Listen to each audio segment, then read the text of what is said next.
लड़का जो चाहे करे, लड़की को बस एडजस्ट करना है। सीमा शादी के बाद हैदराबाद पति के साथ रहने चली गई।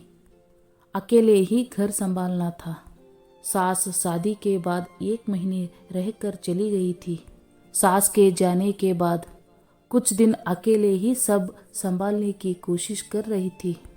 अनिल और सीमा की अरेंज मैरिज थी। दोनों की जितनी मुलाकातें हुई फ़ोन पर ही हुई थी। शादी के बाद कुछ दिन सब ठीक से ही चला, या ऐसा लगा कि ठीक है। गृहस्थी चलाना आसान नहीं होता। पड़ोस में एक आंटी ने बहुत मदद की।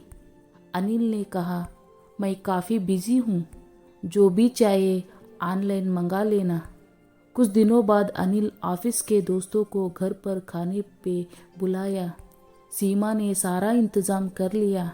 दोस्तों के आने पर सीमा ने शरबत दिया तो सब हंसने लगे। भाभी जी, हम ये पीने नहीं आए हैं। सीमा समझी नहीं, बोली, बताइए क्या पिएंगे, बना दूंगी। अनिल जल्दी से बोला, तुम अंदर जाओ और 5 खाली ग्लास और बर्फ़ ले आओ। सीमा ने कभी किसी को पीते हुए नहीं देखा था। उसके परिवार में कोई नहीं पीता था। सहेलियों से सुना था। कुछ ही देर में उनके बीच जोक्स शुरू हो गई। किसी मोनिका की बातें वो बार बार कर रहे थे। सीमा से बर्दाश्त नहीं हो रहा था। अनिल को इशारे से बुलाकर पूछा, खाना लगा दूं? अनिल नशे में था।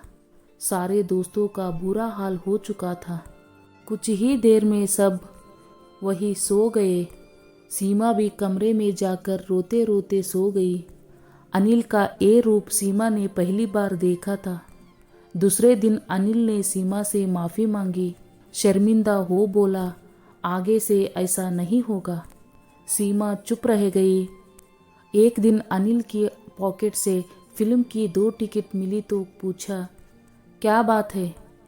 मेरे बिना फिल्म देखने किसके साथ गए? अरे एक दोस्त बाहर से आया था, उसी के साथ गया था। तुम्हें बताना भूल गया। सीमा ने विश्वास कर लिया। अनिल देरी से घर आता। आकर थका हुआ हूँ का बहाना बना पीठ फेर सोने लगा। शादी के सिर्फ 6 महीने हुए थे।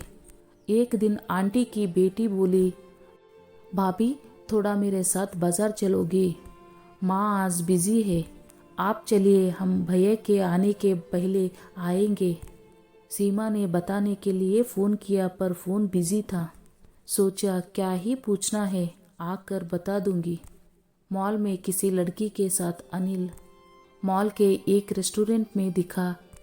साथ में लड़की थी। सीमा ने देखा पर कुछ बोली नहीं। सीमा ने घर पहुंचते ही अनिल से पूछा, कहाँ से आ रहे हो? ऑफिस से। कुछ नया है क्या? ये कोई पूछने की बात है? तुम आज किसके साथ थे? प्लीज़ झूठ मत बोलना। क्यों, तुमको कैसे पता है? वो कौन थी? बहुत झगड़ा हुआ अनिल और सीमा के बीच। उसके बाद झगड़े होने लगे। एक दिन अनिल उसी मोनिका नाम की लड़की को घर ले आया। सीमा को नाम के साथ ये बताया, ये मेरे साथ ऑफिस में काम करते हैं। सीमा झगड़ा करती, अनिल पीता, फिर माफ़ी, ये सिलसिला चलता ही रहा। अनिल और सीमा में दूरियां बढ़ती गई। अनिल अब रोज़ दोस्तों को लाता। सीमा सबकी सेवा करने वाली नौकरानी हो गई थी। माँ ने फ़ोन किया है, वो हैदराबाद इलाज के लिए आना चाहती है। माँ आएंगी। ये सुन अनिल सीमा से बात करना बंद कर दिया।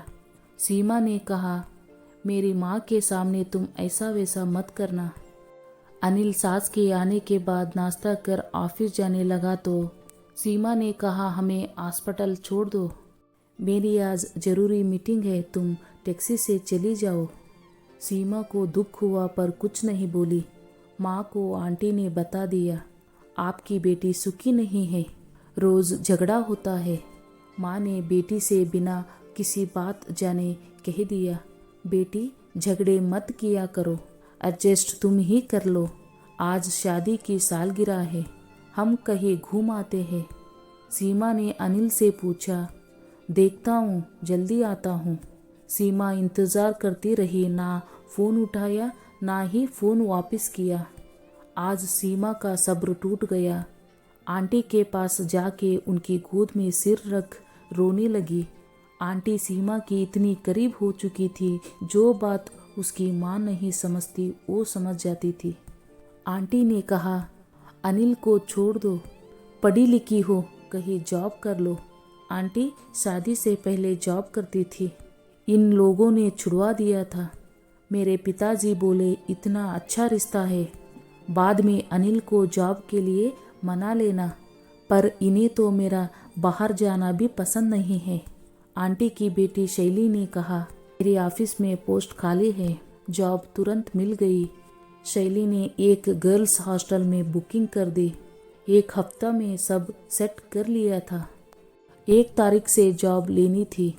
इस बीच पापा से सारी बात कर सीमा ने फैसला सुना दिया। पापा ने कहा, हम आते हैं, बात करेंगे, सब ठीक हो जाएगा। पापा के साथ अनिल के मम्मी पापा को घर पर अचानक देख अनिल घबरा गया। अनिल ने कहा, मैं तो मोनिका से शादी करना चाहता था, वो क्रिश्चियन है, मेरी शादी मेरी मर्जी से नहीं हुई। सास बोली, मानती हूँ, पर बेटा, पर शादी गुड्डा गुड़िया का खेल नहीं है, दोनों एडजस्ट करो। सीमा बोली, अब बस। पापा, आप लोग समाज से डर के मेरे साथ अन्याय कर रहे हो, मैं ही क्यों एडजस्ट करूं? ये पूरे होश में गलत काम करे और मैं रोती रहूं। अब बस, मुझसे और नहीं होगा। आपको बताना मेरा फ़र्ज़ था, क्योंकि आप घर के बड़े हो। मुझे नहीं पता था लड़कियों के लिए एडजस्ट करना, लड़कों को छूट देना, इसी दोगलेपन में जीना सिखाते हैं। आपने या माँ ने कभी मेरे से पूछा कि मैं क्या चाहती हूँ? लड़का अच्छा है, नौकरी छोड़ दो। पति ने कहा, घर की 4 दीवारें में ही रहो। पति लड़की को घर ले आए तो भी एडजस्ट करो। अब बस, मैंने अपना फैसला ले लिया है, मैं साथ नहीं रहूँगी, मैं अपना बोझ किसी पर नहीं डालूँगी। अब मैं एडजस्ट तो आज क्या कभी नहीं करूँगी।